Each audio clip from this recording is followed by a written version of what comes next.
Guys, today I took my first sales call that I think I've probably taken in like literally years. And so this is Rusty. It's not my best call. I literally messaged my business partner who was shadowing me on this call. Literally said, I fucked up. I forgot this part.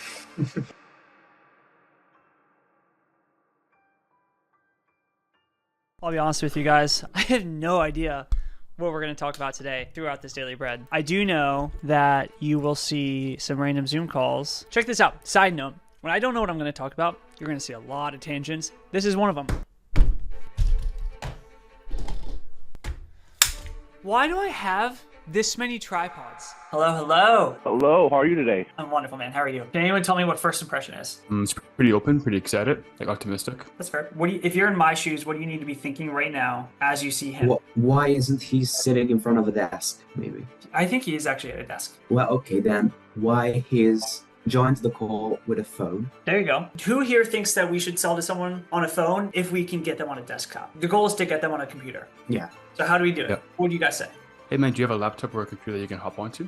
Kind of. It's pretty close. Anyone have any tailors to that? All right, I'm just going to skip forward. So we want them on a computer. Anytime you want something from somebody, if it's in your selfish interest, you have to give them a reason as to why you want them on that thing. He's on a phone. I want him on a computer. I'm going to give him a reason as to why I want him on a computer that makes sense for him so that I can get him on a computer. Hey, dude, I might hop in, Nell, if it's cool, on some screen stuff later in this call. Do you have a computer by chance you could hop into, or is phone the only way we can do it today? I do. I'm just going to skip forward. He says I can hop on a computer. He starts hopping on the computer. His mic has issues, and then he says he's from Minnesota. So we talk about the Vikings for a second. Number one, I am traveling again, which I purposely have not done for many, many months, but I've told you guys on these daily breads that I am going stir crazy working in this office 24/7. This is where, hands down, I get my best work, deep work done. But at the same time, if I'm constantly in here, the environment goes dull, my creativity goes dull, and I get less done. So I feel like I need to change environments, get on the road, and change my wavelength. And so I've been getting a lot of speaking requests, people asking me to speak on stage, speak at their events, etc. One of those is from a good buddy who is hosting an event in Marbella, Spain. I will be going there in 2 weeks for about a week, going to Marbella, then going somewhere else in Spain, actually having Ali and Mateo, if you can B-roll you guys in, flying out to Spain to, number one, be videographers while I'm there, but number two, I just want to meet you guys. I'm excited to meet you guys. We've been working on Zoom for so long. It's going to be fun just to actually see you guys in person, so I'm excited. It's going to be a good time. In Spain, I talked to Jaime about this today. He'll probably come out, him and his COO, and I'll actually get to meet one of my clients in person, which is always fun. Jaime's a G. I'll come back from Spain for about 3 or 4 days, and I'll go directly down south to Argentina. I don't even know where in Argentina, somewhere in the mountains, where I'm speaking at another mastermind for August. He's been a client for 6 months. At this point, I would call him a friend. Really good guy, doing 600 grand a month in his portfolio, and he was really kind in offering me to speak at his mastermind. Genuinely, it was such an endearing request. I didn't have the heart to say no, even though it's on my birthday. Can you read it? Yes. I'm hosting my first mastermind next month. Would you like to come to Argentina if I'm going to speak an hour and meet us and hang out? I would love to. When in July is it? It's on the 12th, I think, like 12th, 13th, and 14th. Can you make it? My birthday is July 14th. And so Okay. I'm turning 30 in July, and I was going to go to Spain, out of all places. But I haven't actually booked anything yet since I don't have an assistant, so I've been playing with it. I'm open to the idea. Is that cool? Okay. Give me like a couple days to talk to the family about it. Yeah, I'm honored that you would give me an invite, bro. Thank you. So I'm going down for my 30th birthday to Argentina to speak at a mastermind. Beautiful scene. Actually bringing a very close friend of mine who is a videographer to come down and actually do the production of it, so you guys will see as well. Down there for 5 days, come back. This is the most inefficient trip. Go back to Europe. I don't know where yet. Spain, Italy, Ireland at some point, and just venture around for my intro to 30s. It's going to be fun. It's going to be a good time. We'll have family come out for most of that. That is the travel plan.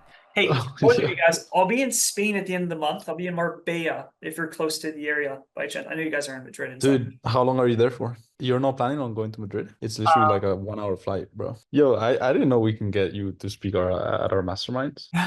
If you have English listening like people, I'm happy to, bro. I'm going to do it for a few people on the client roster. I get a lot of paid requests and I turn them all down, but I'm going to do it for a few people that I work with, for free. Just travel is comped, and then eventually I'll probably make a thing out of it because it's just going to help with the content cycle. Aside from the travel today, I also did something I never really do, which is put a CTA out on my Instagram for consulting clients because we're coming out with a new offer. I'm excited about it. I don't think this is necessarily the medium to tell you. I think I probably should tell you in a more specific for it video, but I never take clients anymore. I don't know if you guys follow me on Instagram, but I haven't taken clients since pretty much like the first week of January. The high level clients that I work with are a lot of fun. And what I want to do is take all that multi-7 or 8-figure strategy and systemization and process that we have in those businesses and implement them into smaller businesses. And so I put a CTA out, and within like 20 minutes, my calendar booked out for like 30 different calls between the next 2 days. I'm actually taking the calls too, which I'll explain in a second, because I think it's very important for me to explain why I am taking sales calls. No, we'll hop into it, man. Like I said, I've done a few of these. And so if it's cool, I like to try to keep these short and sweet, to the point as much as possible. Right now, I want to find out more about your business, where it's at, where you want to take it, what you're struggling with, see if it's actually something we can help you with. And if I see something that we can't help you with, I'll break it all down, walk you through everything A to Z, answer your questions. If you like what you hear, do this, and I'll make you an offer. Is that fair enough? Sounds good. Cool, man. Pretty important part of the call. So what do you guys think? What would you do differently? What do you like? I think it's pretty good. Like you have like that 30 frame, but it's very much chill and relaxed. You're just saying like, hey, like it's gonna be short and sweet. I want to make this like very quick. I don't use the word quick. I just say short and sweet. I feel like people like short and sweet. I want to keep this short and sweet because I know that they're probably expecting a long process of me trying to badger them, etc. So I'm just trying to let them know it's gonna be the opposite of what they, or at least tell them it's gonna be the opposite of what they expect. But quick sounds rushed. Have you ever started asking questions and then people start being like, hey bro, really, I just want to know about your program or what the price is? The frame negates that. Because what I say is like, hey, I want to find out about where you are, discovery, where you want to go, discovery, what's keeping you from getting there, discovery. If I see something we can help you with, and I'll break it down, transition, slash pitch, walk you through everything, answer your questions. If you like what you hear at the end of this, and I'll make you an offer. Is that fair enough? And so I essentially frame out the call. This is exactly what you should expect. So when I start getting into questions, it's pretty at that point understood. A lot of people call it framing the call. You can also call it setting the agenda, but I'm very casually just saying this is what we're going to do. It's going to be short and sweet. At the end, if it all makes sense, I'll make you an offer. Is that fair? Fair. And then I get the agreement. The consulting clients we have all came on like 6 months ago. And so there's been no need for partner and scale to have sales reps. Because of that, number one, I don't have sales reps who could take calls for this new offer other than Justin, my CRO, but he is also completely hands in right now on an offer that we're launching in the info space. It's the one that I actually did the audit of the other day. Do we call this one a no-show? Yeah, I already marked it as no-show. Unless the world of sales, man. I forgot what it's like to be on a Zoom call for 5 minutes, 10 minutes, and the person just doesn't show up. And then you do the double dial and everything. I don't know what it is, but I'm happy, man. It's reminiscent of a better time and easier. Yeah, everything has its pros and cons. This will go in a YouTube clip, but this is the world of sales, getting some no-shows.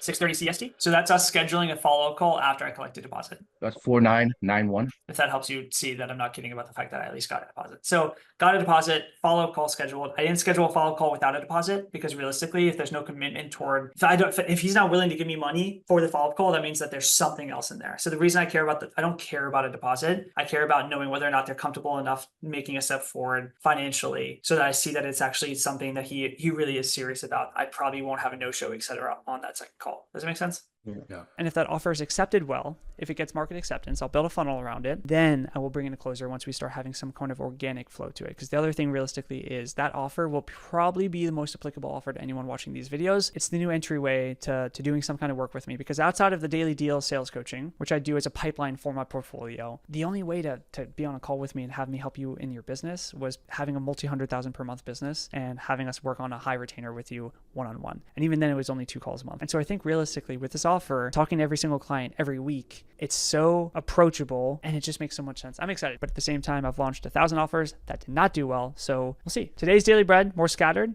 I have to hop because I have an interview actually in 2 minutes. This is kind of like the behind the scenes of sometimes days just get ahead of you. Today, really not as productive as I would have liked, but yeah, that's it. That's it. Really just, but oh yeah, love you guys.